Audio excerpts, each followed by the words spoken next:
सुशीला किरण के गीत में आप सबका बहुत बहुत स्वागत करते हैं, वेलकम करते हैं और अभिनंदन करते हैं। आज आप लोगों को एक बहुत मजेदार सोहर पर का उठान गीत सुनाने जा रहे हैं। आप लोग लास्ट तक जरूर सुनिएगा और सुशीला किरण के गीत चैनल को ज्यादा से ज्यादा सपोर्ट कीजिएगा। हम लोग को आप सबकी प्यार और आशीर्वाद की सख्त जरूरत है। आप लोग हम लोगों को ढेर सारा आशीर्वाद दीजिए और आगे बढ़ाइए और हम लोगों का गीत आप लोग फुल आवाज करके जरूर सुनिए। और अगर गीत पसंद आएगा तो कमेंट करके जरूर बताइएगा। और अगर नए हमारे चैनल पे कोई जुड़े तो सब्सक्राइब जरूर कीजिएगा, क्योंकि बहुत छोटा चैनल है। आप लोग ज्यादा से ज्यादा सपोर्ट कीजिए इस चैनल का। आइए सुनाते हैं चुटकुला उठान गीत। ननद भाभी का नोक झोंक है, बहुत प्यारा गीत है, बहुत ज्यादा प्यारा गीत है। आप लोग लास्ट तक जरूर सुनिएगा। आइए सुनाते हैं। बाबूजी के होई गे ललनवा ननद रानी मांगे कंगनवा हो। बाबूजी के होई गे ललनवा ननद रानी मांगे कंगनवा हो।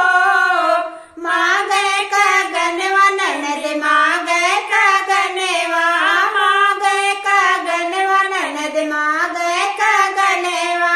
बाबूजी के होई गे ललनवा ननद रानी मांगे कंगनवा हो।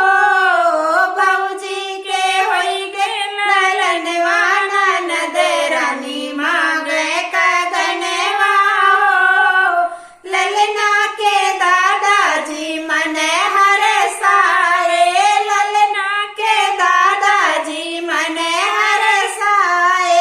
दादी जी झूम झूम सोहर गाए, दादी जी झूम झूम सोहर गाए। नीक लगे आज भवनवा ननद रानी मांगे कंगनवा हो। नीक लगे आज भवनवा ननद रानी मांगे कंगनवा हो।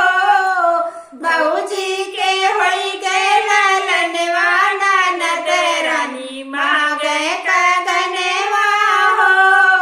बाबूजी के होई गे ललनवा ननद रानी मांगे कंगनवा हो।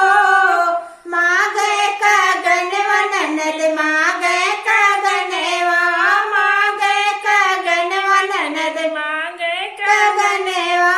बाबूजी के होई गे ललनवा ननद रानी मांगे कंगनवा हो।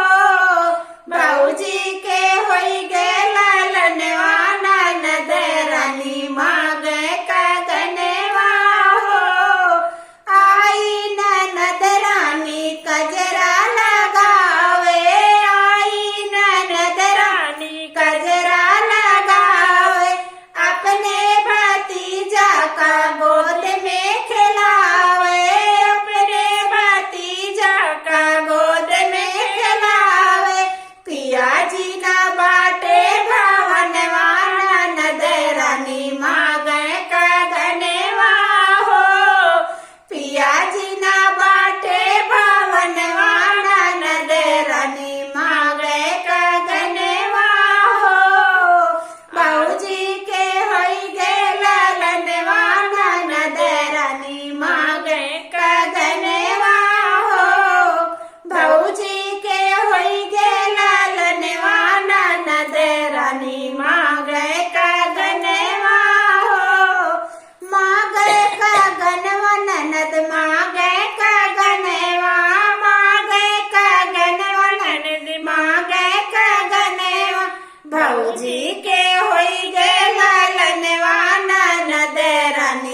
भौजी के होई गे लालनवा बनद रानी मांगे कगनवा हो, मांगे कगनवा ननद मांगे कगनवा, मांगे कगनवा ननद मांगे कगनवा, भौजी के होई गे लालनवा ननद रानी मांगे कगनवा हो, भौजी के होई गे लालनवा ननद रानी मांगे कगनवा हो। हेलो साथियों, सोहर उठान गीत आप लोगों को जैसा लगेगा कमेंट बॉक्स में जरूर बताना। बहुत प्यारा बहुत अच्छा सोहर उठान गीत है, आप लोग लास्ट तक जरूर सुन के और लाइक सब्सक्राइब चैनल को जरूर कीजिएगा। फिर मिलेंगे आपको अगले गाने में, तब तक के लिए धन्यवाद।